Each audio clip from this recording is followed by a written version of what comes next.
Hello, hello, hello there, and welcome to day 3. I'm letting people into the Zoom now, so hold on just a moment. I'm just changing my settings there. Here we go. So let me know how everything is going. Let me know if you're here watching live, how your hook went. I saw one person just posted hers. It was the one about the cookbook, Margarita. So she just posted her hook in the group Creative Alchemists. Go ahead and share yours if you haven't yet, and let me know if you need help on yours at all. I'm always happy to do that. It's actually something that I love doing.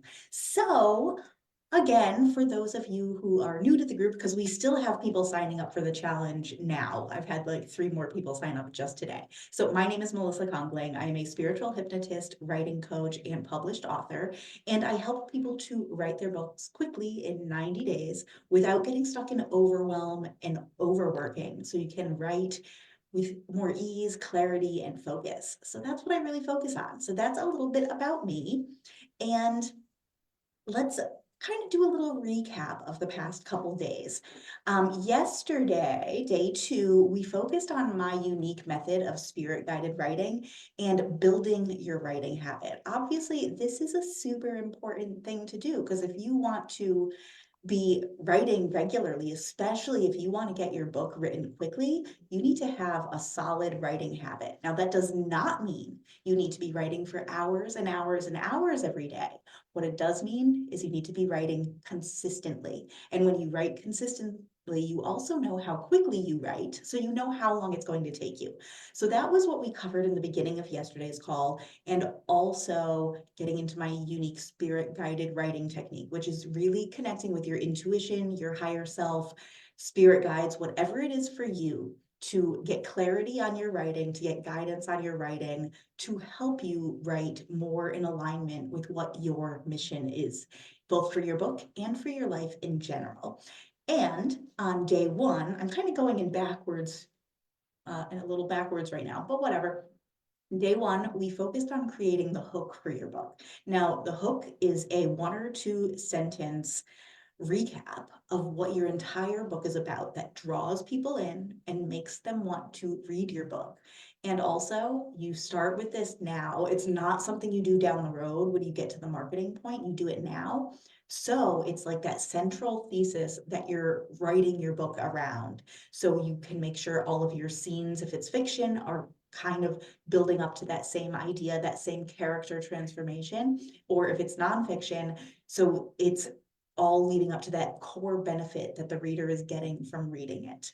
So that's why you do the hook in the very beginning, not at the end. It's not just something that you do it after the fact for marketing. You start with it so you know exactly what you're writing about. Yes, it can change and shift a little bit over time as you get clearer on things, but starting with that thesis is super, super important. I don't know if you've ever written a research paper or have written one recently, but when I was in grad school, and that ended about 10 years ago now, but in grad school, we would always do our kind of start with our outline, start with our thesis, and build from there. And I often found as I was actually writing the paper, the thesis changed a little bit because as I got deeper and saw the interconnectedness and lived in it more, you realize different aspects of how it's connected. So that's naturally going to happen when you write your book as well. Totally, totally normal.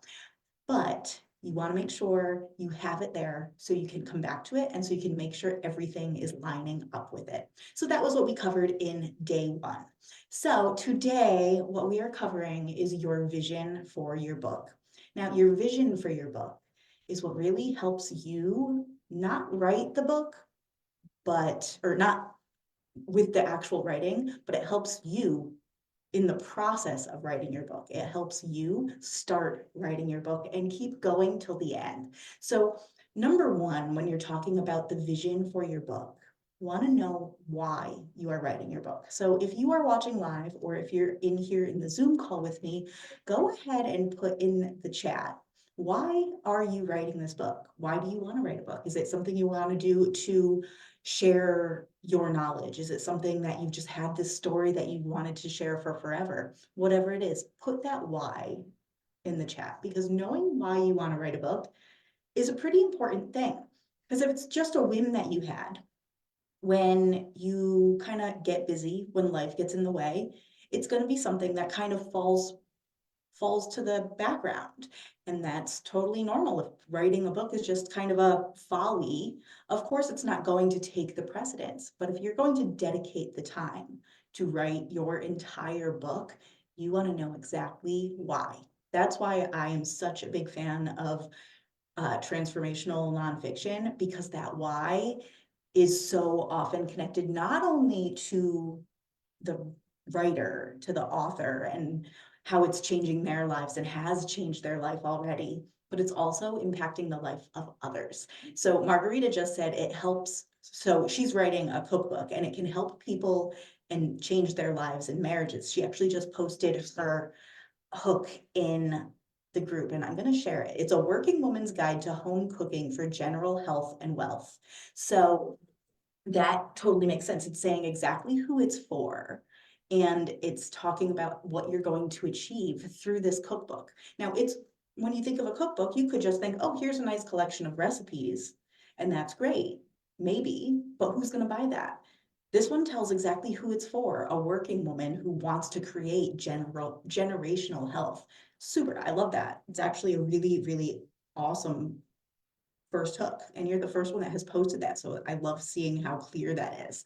But yeah, in that book, how the reason she wants to write that is to help people change their lives and their marriages, and that is huge. And you could also bring that into your hook as well if you wanted to, like add another extra sentence, but we'll see about that.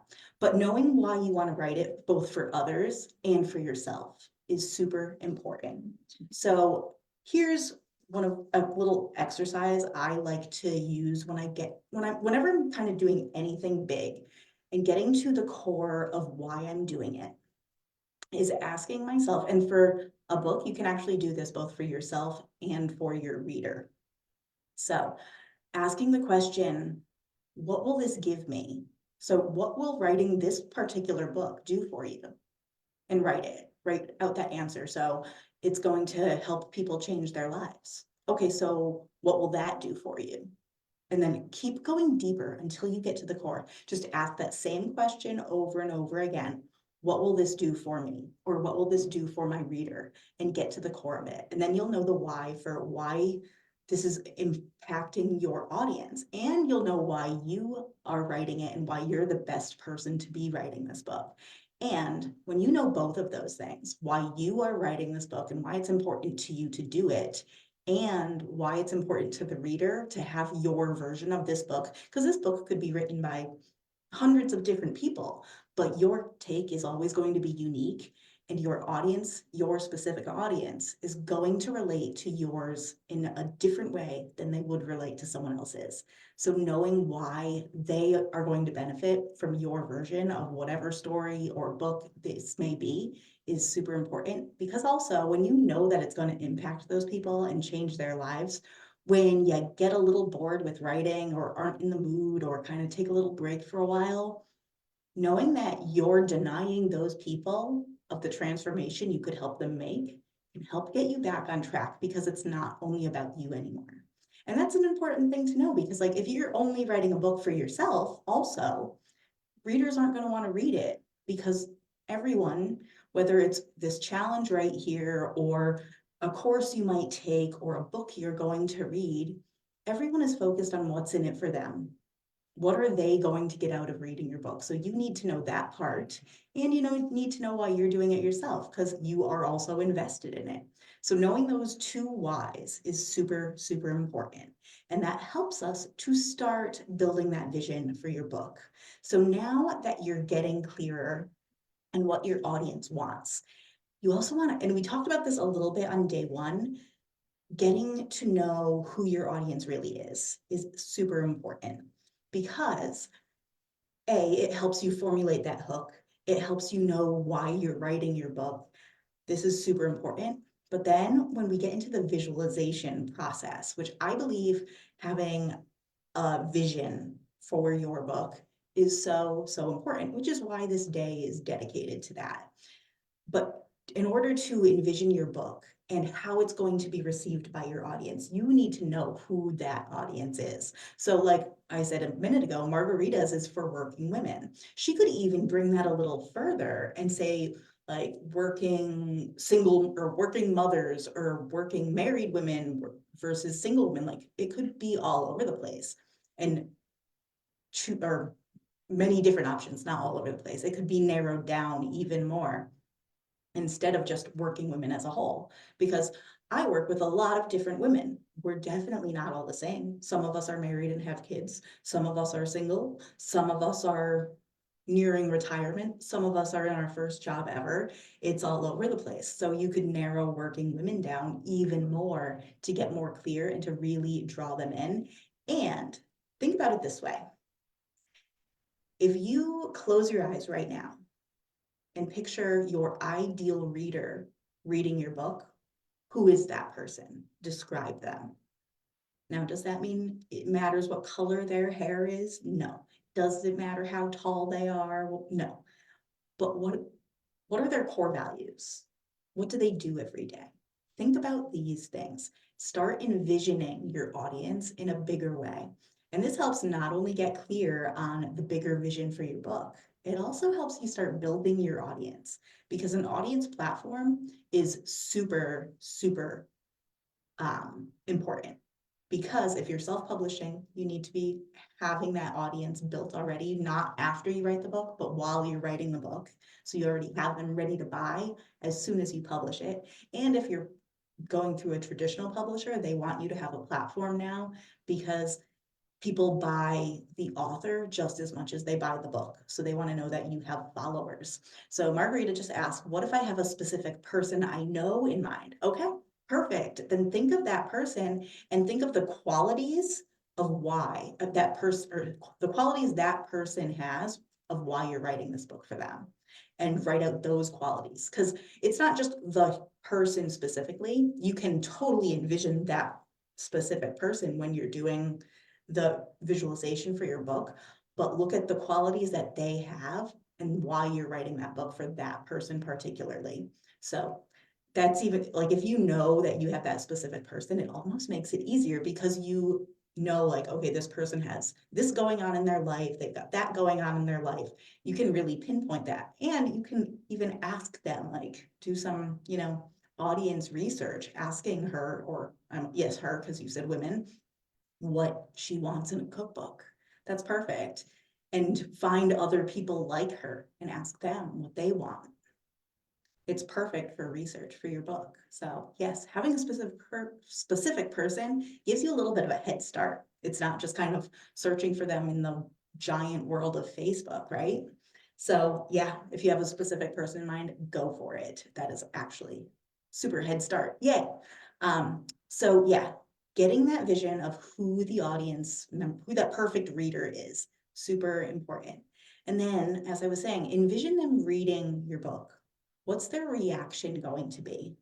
Are they going to flip through it and find that perfect recipe? Are they going to be drawn into your stories? Are they going to fall in love with your characters?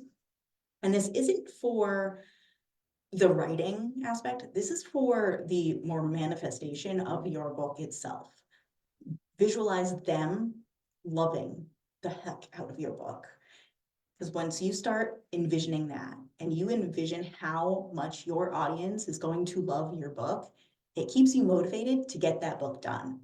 And knowing that it's going to change their lives helps you get it done. So just have that visual of what's it going to look like? What's it going to feel like when that reader has your book in their hands, or on their Kindle if they're that kind of person. I'm a hard copy book person. I'm not a Kindle person. So yeah, you can start envisioning it and manifesting your book itself. You can start connecting with your audience and building your platform, and you can get that feedback as you go. So now, next, you want to talk about that bigger impact that keeps you going throughout the process. That impact on your audience. We kind of talked about this already, that why your reader wants this, what transformation and benefit are they going to get from reading this. Really dive into that, do that practice of what it will afford them, And that's super huge. And next, how is it going to impact your life? This is super important. Now, if you are writing your book to get that story out into the world, how's that going to affect your life? If you're doing it to promote your business, how's that going to change your life? If it's a process that you came up with that you've been using on your own and felt like sharing it, like me, how is sharing that going to change your life? Is it going to be positive? Is it going to be negative? What about that scares you? Knowing what scares you about that is huge, because when you are aware of where that resistance is showing up already, you can get ahead of your resistance. You can start tackling it before it even comes up, because our subconscious mind, our ego also like wants to keep us safe. That's their number one job in life, is to keep us alive and to keep us safe. So while our subconscious mind is so powerful and has so many different aspects, it's where our imagination lives, it's where our intuition lives, it's where all of these other things live. It's also where our ego comes from, that just wants to keep us playing small and keep us right where we are. So when you notice that resistance and you notice what you're afraid of, you can start to use the other more beneficial parts of your subconscious mind to override the ego. Because like I said, the ego's job is to keep you safe. And what has been safe from your entire life till right now, so far, is what you've always done. So if you're writing a book for the first time, your ego, that little voice inside your head is screaming, oh no, that's scary. We haven't done that before. Are you sure that's a good idea? Because, putting yourself out there publicly can be a big deal. It's opening yourself up for other people's opinions, especially like you could get those different reviews on Amazon, and I'm sure we've all seen them. Some are wonderful, some are not so wonderful. But getting ahead of that resistance and building that confidence to drive through it and to recognize it is super, super powerful. So really think of how writing your book is going to impact you. And is it going to build your business in a huge way where your business could take off? Because there's something about having a book that gives you instant credibility with your audience. Because when you have enough information to talk about writing a whole book in, people assume you know what you're doing. And that's totally fair. Like writing a book takes a lot of dedication. You have to know a lot of stuff. You know, putting 50,000 words together in a coherent way takes a little bit of knowledge and skill. So when people know that you, as a whatever it is you do, as a coach, as a hypnotist, as whatever it may be, knowing that you've written a book, potential clients are going to be like, oh, she must know her stuff. Awesome. And take you just a little bit more seriously than they may have otherwise, or maybe even a lot more seriously. So think of how that is going to impact your life. How is it going to grow your business? Now, if you think you're going to write a book to, become the next J.K. Rowling's, good luck. But you have to be realistic. Like most books don't make a ton of money. That's just a fact. So if you're in it for the money and for the fame, that is probably also your ego talking, not your soul in a sense. So really kind of figure out like, well, I mean, you may have a story that is so freaking fantastic. And I don't want to say you don't, because I hate when people are like, don't get your hopes up, because you might. And I'm not saying don't write it. I'm just saying don't quit your day job to release that book before that book becomes the next Harry Potter series. When it does, by all means, enjoy that. But don't become a writer to, become wealthy.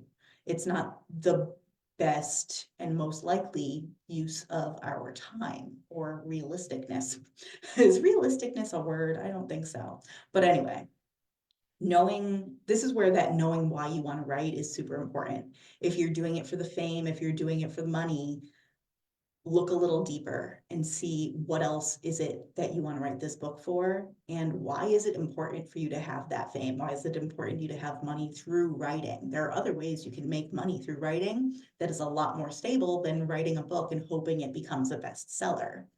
Because, I mean, I feel like now so many people are publishing on Amazon because it is very simple and very convenient. And it's also really easy to become a bestseller in a category or a subcategory. So a lot of people are saying, oh, I'm an Amazon bestseller, but that doesn't mean that they are actually making any money from their book. It means that they've sold like 10 copies in one day, depending on what the category is. Like if it's a very specialized category, it could be a very small number of books that they have sold that made them a bestseller. So, also take that into account when you see people saying bestseller on Amazon, like in what category? Is it a broad category? Is it something that no one else is even writing books in? And that's kind of it's a trick that people use to become a bestseller so they can put that in their marketing by all means. But when so many people are saying they're bestsellers, it can almost give you that idea that people are making a lot of money from their books. And the fact is, most people aren't. And that's totally fair because most people aren't writing their book to make money from the book itself. It's to make that impact in a different way and to reach their audience in a different way. And that's totally fair. That's why I wrote my book, is because I had this manifestation process that works very, very well for me. So I wanted to share it with other people, not to make money from it, but to share it with other people and let them benefit from the experiments that I did. Because I experimented with so many different things and then put it all together, like kind of picking and choosing all of my favorite things, put it together, and all of a sudden was manifesting things super, super fast. That's why I decided to write a book, to share this process with other people. I could teach it in a course as well, but I'm a writer, so writing a book on it seems to make sense to me. So look at that why you're writing your book. And now what I want to talk about and do a little practice on is envisioning your book and kind of the life of your book, the book itself. So if you are not driving, if it is safe for you now, go ahead and close your eyes and just take a few deep breaths, letting go of anything that may be distracting you, letting go of the thoughts going through your head. And as they come in, just let them go, just relax, breathing in and out. And now with the creative part of your mind, allow your book to come into your mind. And imagine that right now you're holding the first copy of your book. You just received it from the printer. Notice what this book looks like. What does the cover look like? What are the colors? How thick is it? How many pages? Is it paperback or hardcover? And imagine holding it in your hands, noticing what it feels like. Noticing where you are when you're holding this book.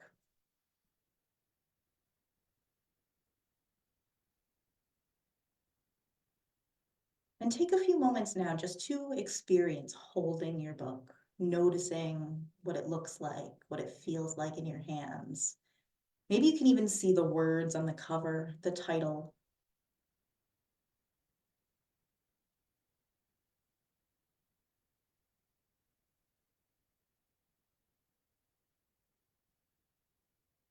And now that you have a good vision of what this book looks like and feels like, think of how this book is going to impact you, is going to grow your business.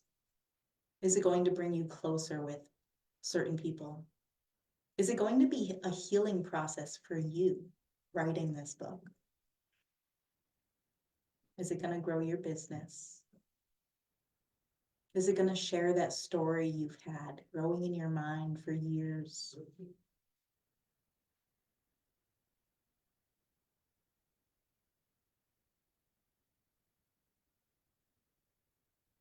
And when you're ready, go ahead and open your eyes. And if you have a pen and paper handy, write down what you experienced in that quick little visualization. Notice what the cover looked like. Write down the colors you may have noticed. Write down how thick it was, if it was hardcover or paperback. Write down everything you remember from this, just these tiny little details. Because having that vision of your book is how you start making it real.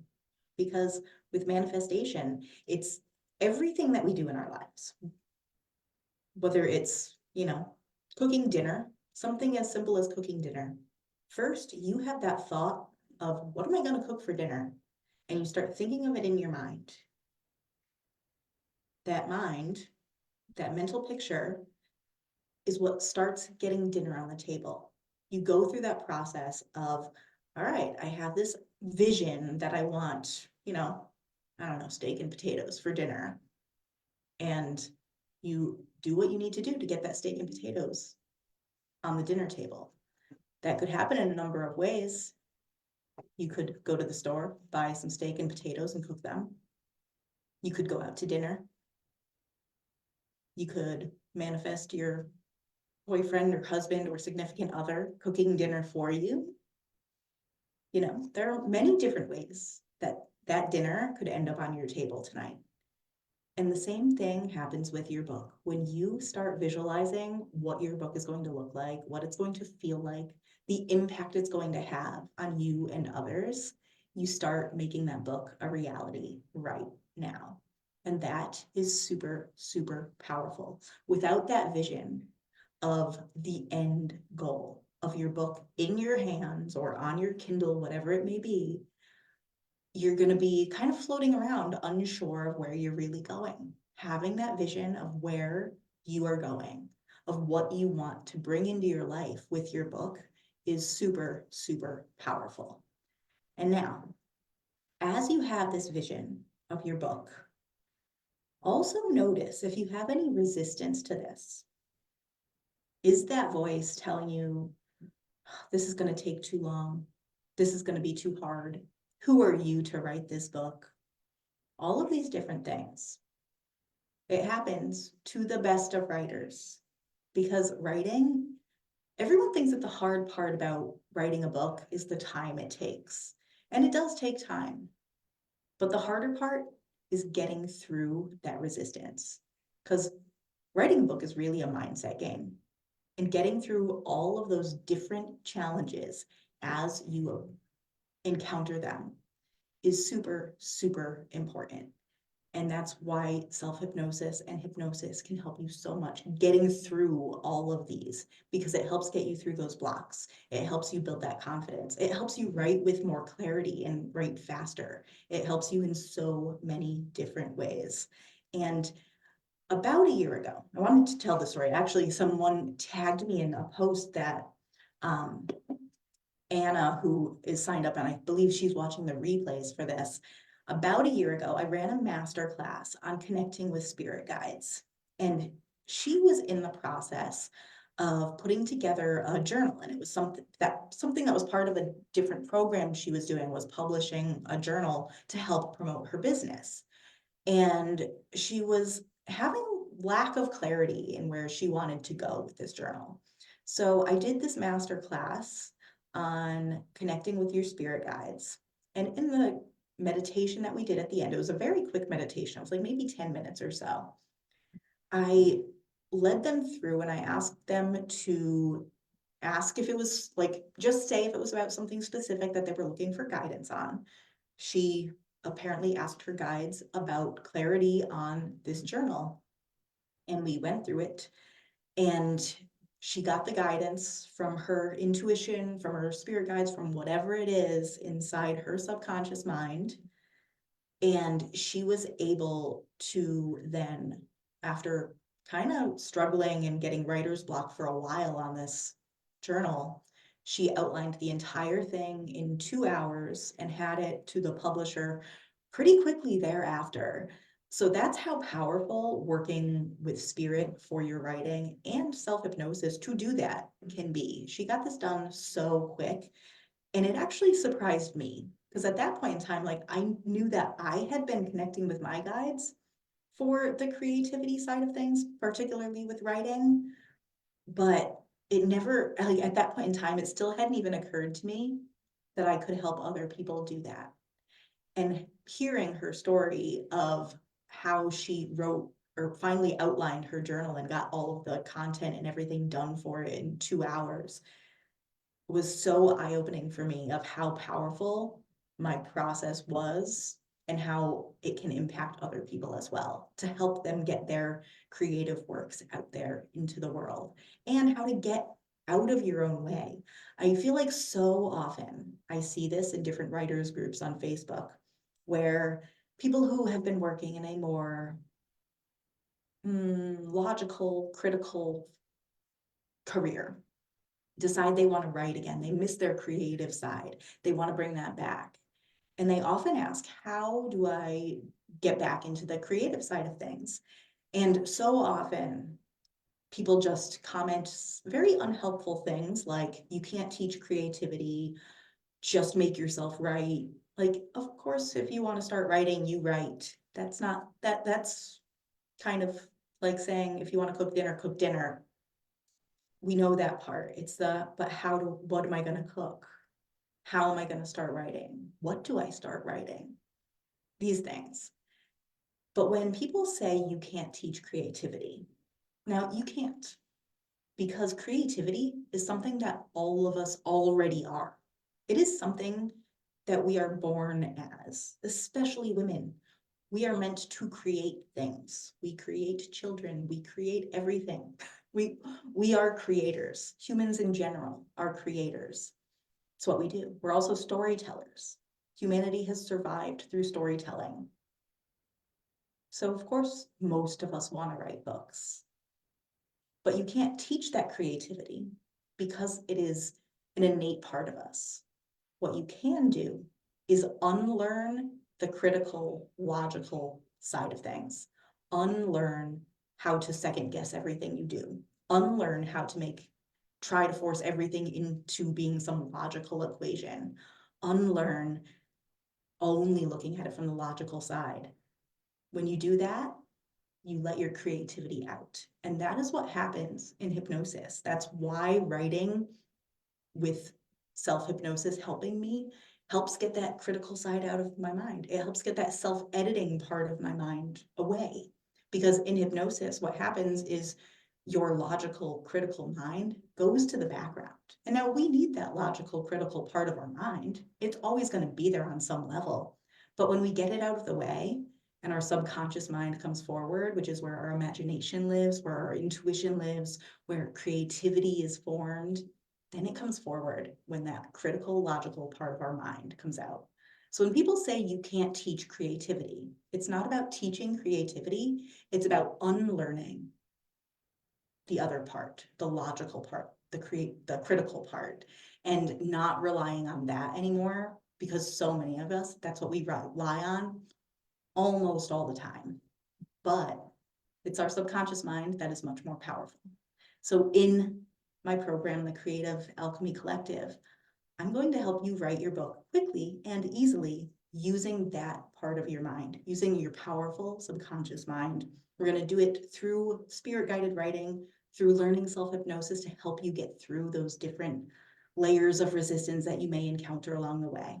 If you want to learn more, go ahead and DM me or just put in the comments. I'm going to drop the link in here quickly. Let me grab it here. I, of course,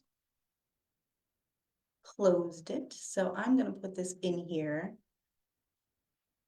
very, very quickly. And for my challengers, for everyone who has signed up for this challenge. So this is a group program.